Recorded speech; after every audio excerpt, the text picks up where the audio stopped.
السلام عليكم ورحمة الله تعالى وبركاته. مرحبا بكم في قناة صابرينا كويزين. اليوم حبيت نقدم لكم طريقة تحضير المسمن الفرينة أو مسمن الطحين، اللي كانت جاتني عليه طلبات على المسمن أو عجينة المسمن وعجينة المحاجب في نفس الوقت بالفرينة. يعني هذه الطريقة وهذه الكيفية حتجيك سهلة، تسهل لك الأمر خاصة المبتدئات لأنها بمكاييل مضبوطة. راح نبدأ بسم الله. عندي في البول عندي 5 أكواب فرينة أو طحين. يعني في البلدان الأخرى مثل السعودية والإمارات ولا طلبوا مني كيفاش ما هو الفرينة، وأنا حبيت لازم دايما نذكر باللي راهو طحين.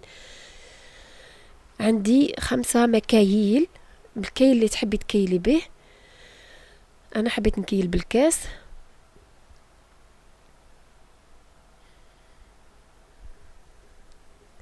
وعندي لهنا ملعقتين قهوة، ملعقتين صغار من الملح.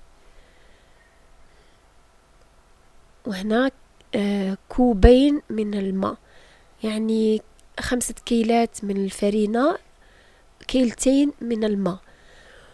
وهنا اللي راح نعجنهم غير بالأصابع في البداية، مجرد اني نلم الخليط وراح نفرغه في طاولة العمل هكا تسهل لي العملية.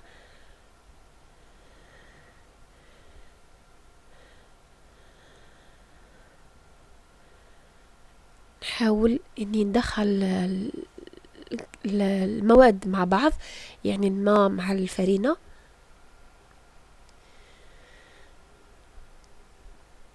كما راكم تلاحظوا وراح نضيفه حوالي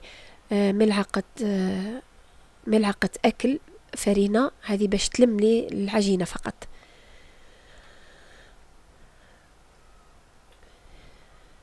هذه مرحلة راح نحاول نلم العجين. وعندي هنايا سر، ما هو سر رطوبة العجين باش نخرج المادة الجلوتين أو العلك اللي في الفرينة. عندي فكرة لهنايا، هي أنك تحطي البول وتخليها مدة ساعة، راح تخرج لك كامل هذيك العلك، راح تصير تتعلك يعني من غير ما تدلكيها، راح تعطيك نتيجة روعة.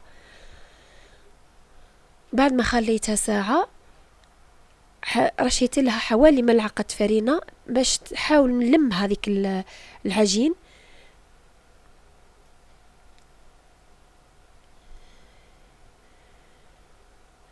نحاول شكلها، يعني نحاول غير نلمها فقط كما راكم تلاحظوا بدون دلك.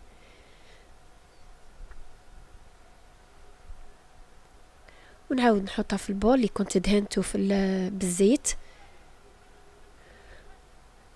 وهذه هي عجينة المسمن أو المحاجب، عجينة الفرينة. وهذه المرحلة راح نوريكم كيفاش نخدموا بها المسمن.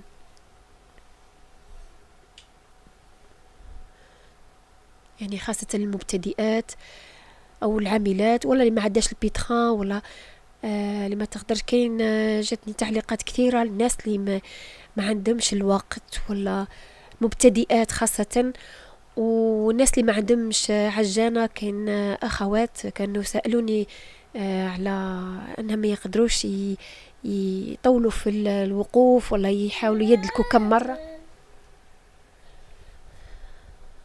ما هذه العملية اللي كانت سهلة اللي نقدر نقدمها لهم، وهي فكرة البول اللي غطي بها العجين. نحاول نقرصوها الورقة.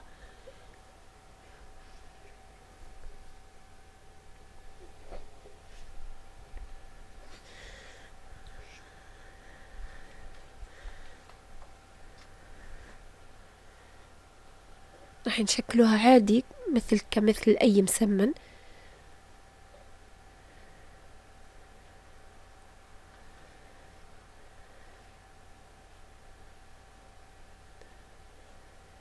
ونطويوها عادي.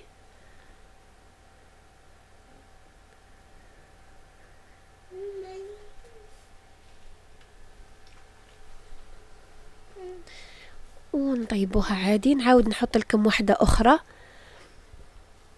هكا تتأكدوا من العجين كيفاش صار مطاط. والله صدقوني يعني نتيجة هايلة، خاصة اللي ما عندهاش الوقت تكون مزروبة.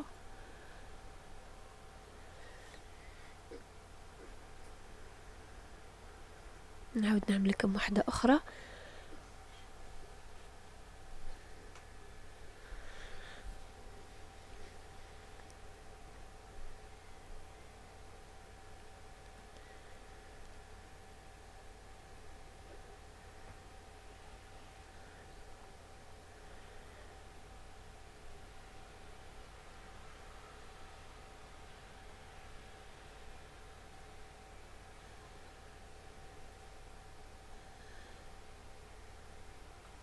ونعاودو نرفدوها عادي، نحطوها في الطاوة كما راكم تلاحظوا لهنايا راني حطيت كم وحدة.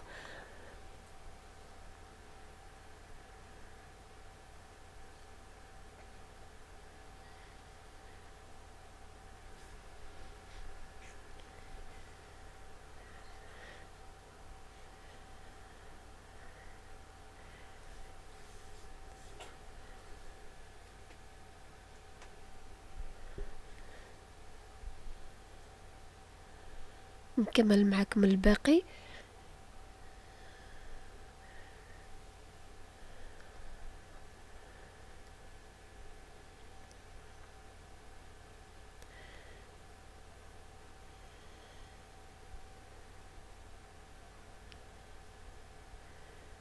وهذا هو المسمن المكاية المضبوطة اللي كانت جاتني عليه طلبات كثيرة، ونتمنى اني لبيت لكم طلباتكم. بالنسبة للطلبات يعني عندي ضغوطات كثيرة في البيت، ويعني نتمنى انكم يعني تصبروا عليا شوي. حلبي لكم طلباتكم بإذن الله كامل، أني نسجل فيهم كامل في الكاي اللي عندي، ونسجل فيهم وبإذن الله راح نلبيهم لكم كامل. ولا كان عجبكم المسمن تاع اليوم تنساش تكليكوا في جام، تنساوش تحطوا لي تعليق، ونتمنى ان اللي يطلبوا مني هذا النوع من المسمن يكونوا فرحانين.